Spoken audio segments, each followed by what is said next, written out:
Hi everybody, so today's video is going to be a video about a piercing, and as you probably read below already, this is going to be a belly button piercing FAQ video. I get so many questions a day on my belly button piercing and like things people want to know about it. Things like that. So I went through all of my belly button piercing videos and all of my, my links, and I went through and I wrote down the questions that you guys wanted to know. So I wrote them all down in my little book here, and I'm going to be answering them for you guys. I know I'm going to get one question about my hair. Yes, I do have my extensions in. Yes, they are curled.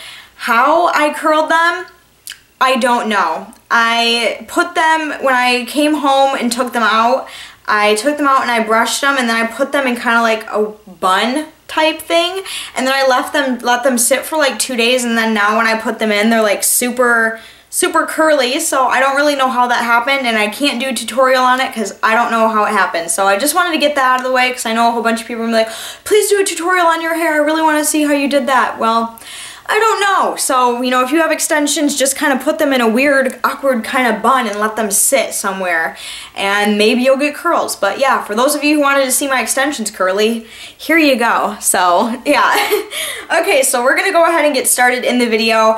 If you ask a question that was already answered in this video, I'm not going to be answering your comment. That's another thing I wanted to clear up. Please watch the whole video. Please, I'm answering all the questions that I get most often, and the question you may have may be in this video, so just please watch the whole thing. If you're really that curious, you should have no problem watching the whole video.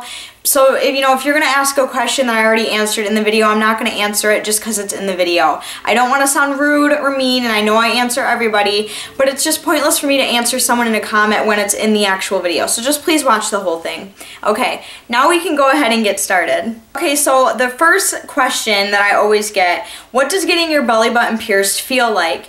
And when I went and got my belly button pierced, I've had it for 2 years now, and when I got it done, it felt like a lot of pressure.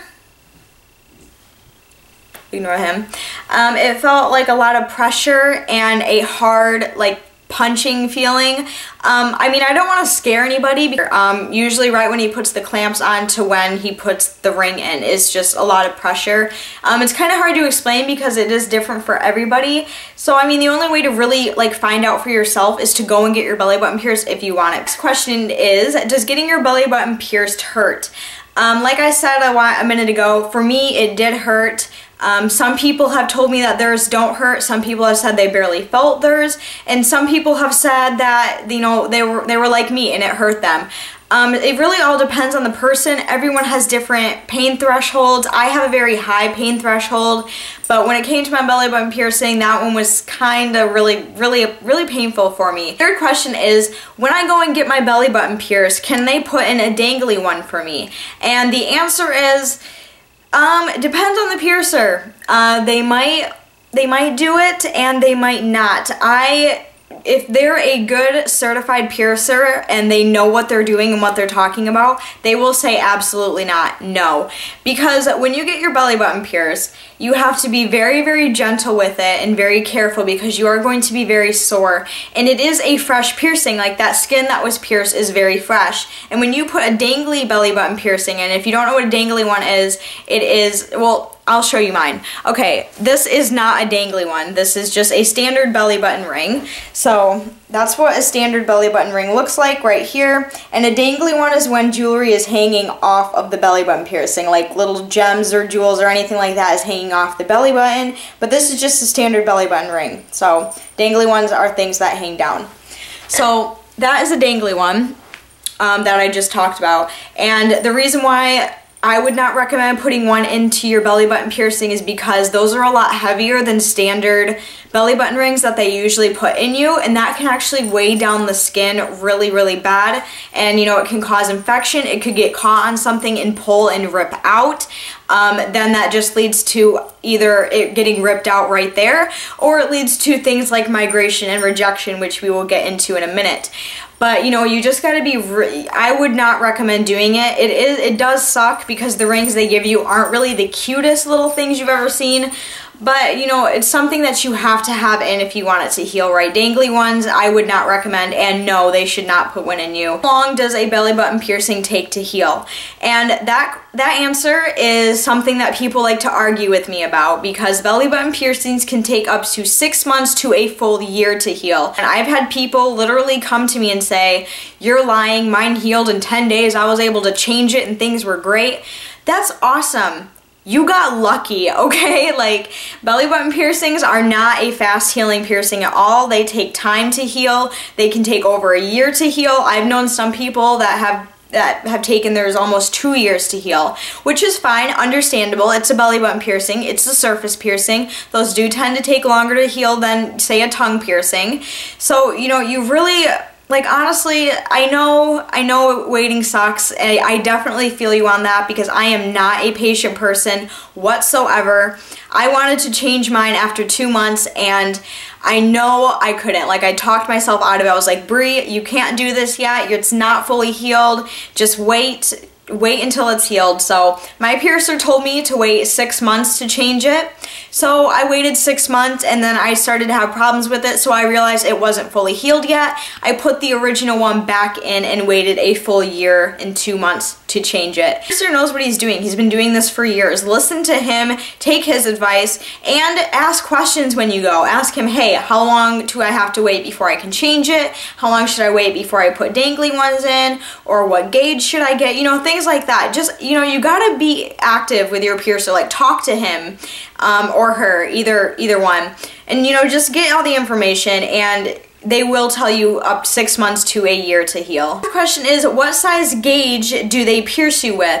And when you get your belly button pierced, depending on the piercer and what they like to use personally for belly button piercings, it will either be a 14 gauge or a 16 gauge, and I think in some situations a 12 gauge, but I'm not sure on that. Don't quote me on that.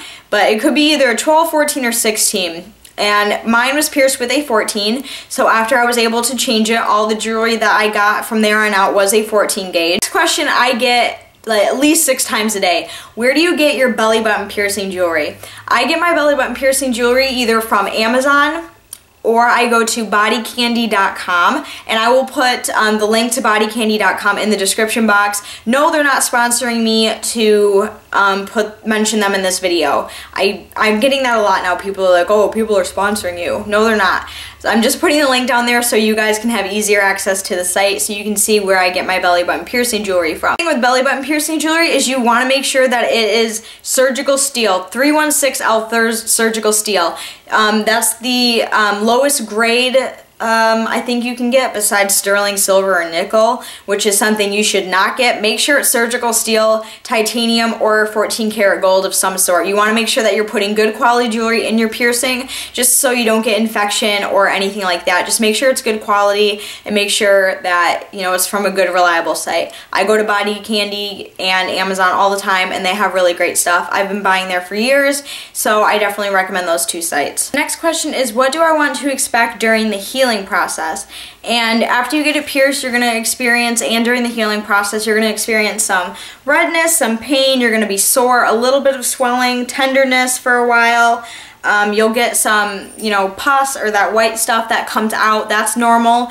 You'll experience a little bit of that coming out the top and bottom hole of your belly button piercing, which is just your white blood cells trying to heal the area, so don't be alarmed. Just make sure it's not yellow or green.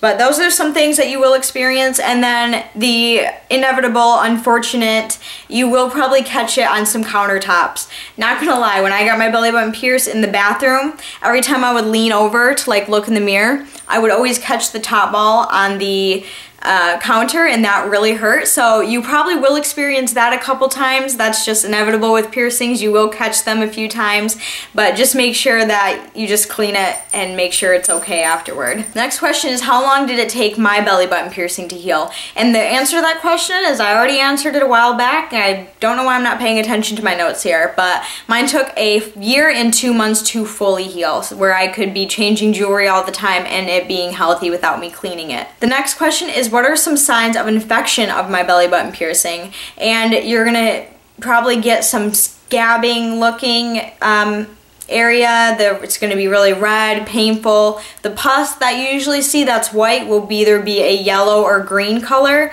And don't confuse off-white with yellow, because off-white is totally different than yellow. I'm talking like yellow, like gross, icky, like infection yellow. Like, you can Google it if you want. I mean, beware, the images aren't pretty, but you know, it will be yellow. I mean, the pus that comes out will either be white or kind of like an off-white color. Don't mistake that for you know, infection yellow, because there is a difference. But it will be yellow or green, and it will hurt, and that's just certain things of infection that you want to keep out for. Is when can I wear dangly belly button jewelry? And the answer to that question is when it's fully healed. You catch them a lot easier, so it just makes things harder. So just wait till after it's healed, and then you have the rest of your life to wear cute dangly body jewelry. You don't need to rush it. How do you, or how did you clean your belly button piercing? And I actually have a video on that, which will be linked below, so you guys can go ahead and go and check that one out.